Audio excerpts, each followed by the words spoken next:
So then step 4 is that you're preparing for that second visit. And all right, also then you want to look at Form 110. This is basically a report that gets generated by the database. So it takes all the information that's got in so far. So the hot flash diary, the stuff from Form 101. Something that I did not mention is that when she comes in for each of her visits, there is a staff form that is completed for that visit. And I don't have a copy of that here, but that has everything that you will do at that visit. So if you collect your blood pressure, it has a place to put her blood pressure. If you collect her weight, it has a place to put her weight. It has things, and then that form is data entered at the end of the visit. There are some things on there that aren't data entered, but they're reminders to you that say, remember to give her her hot flash diary, remember to give her whatever. And so that form, there's one form for the first visit, it's called Form 111. You don't need to know that right now, but that's a form that you're going to complete. So this Form 110 basically takes information from that form that you completed during the first visit. It takes everything that's been collected so far, and it runs an eligibility kind of assessment up to that point. And this is just a draft. Mike, again, will be talking about this a little bit more. But it lets you know if there's anything missing. Now, this is the thing that will also let you know. You're going to run this at the end of that first visit before you send off the blood for processing, because it will let you know if the woman needs the FSH or the estradiol. So this is what's going to let you know whether you need to process that for the FSH and estradiol. But it will also let you know if there's anything that's missing. It'll let you know if there's something that the clinician needs to review. So if it turns out that she's currently being treated for this, this, and this, or I don't remember some of the other. There's several things that the clinician needs to look at that are kind of flagged in the database. So if there's something that looks like she may not be as healthy as you want her to be, she's not necessarily excluded because she doesn't have a history of a specific disease that she's being excluded for, but she does have a history of a couple of other things. She's currently being treated for another couple of things.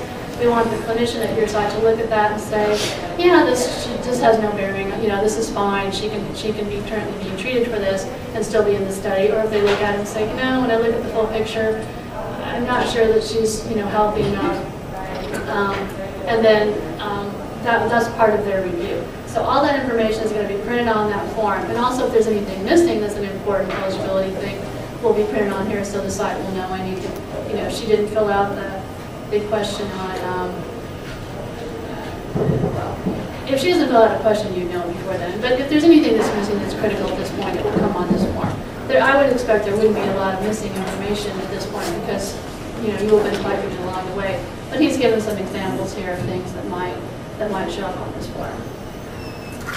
This form would be in her chart, kind of would be at the top of her chart with the forms that have been collected so far, so that we're saying first the staff is going to make a pass and look through everything and say, look, according to everything that I'm looking at, she's eligible. When the FSH comes back, we put the FSH on here, the estradiol, if in fact that was something that she needed. So the staff kind of does the first review and says, as far as I can tell, she's eligible. Then they're going to pass this off to the clinician, who's going to look at the lab tests, the other lab tests more carefully. He's going to look at he or she will look at the forms as a whole to make sure that this woman looks like she's eligible.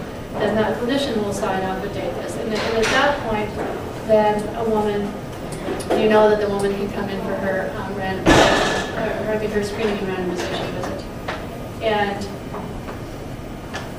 the women would have already been scheduled for that visit, but at this point, if her labs come back and something doesn't look right, and you're thinking she really should not be randomized in the study, then you would call her before that visit and not have her come in, because there's no reason for her to waste her time coming in if it turns out that her triglycerides make her ineligible or whatever it might be. So, so this all happens between that first screening visit and that second screening visit.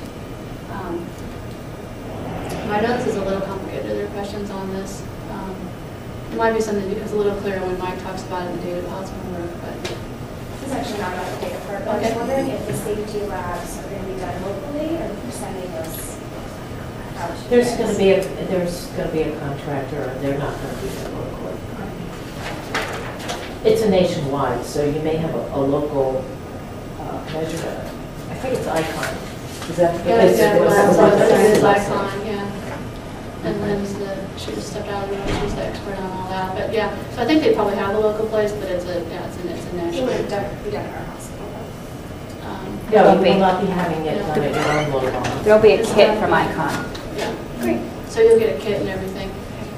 They had a question about the blood. It's being done by Icon, right? And they might Yes. do it locally, but if they have Icon in that area or whatever. No, it'll actually be a central lab that you'll be shipping all your specimens to. And it'll be a really quick turnaround time Is it good? for the results. So we can talk more about it later, but basically it would depend on how frequently, how many visits you're having per week, how frequently your specimens are shipped out to Icon. You may be shipping, say, twice a week in order to get your results back quickly enough so that you can know how to proceed with those following visits. You should have the results from 24 hours of when they're received at Icon Lab. So.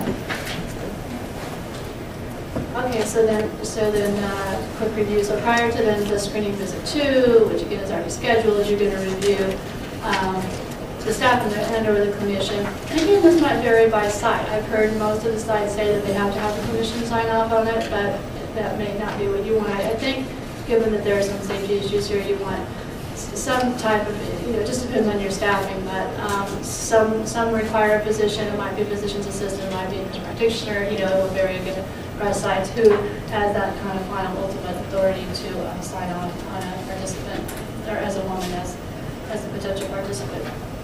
So that quick review is that they look at the blood test, they look at the Form 101, they look at the clinical measures, they look at the whole package collected to that point. Then they sign off on it, confirming that they can be recognized.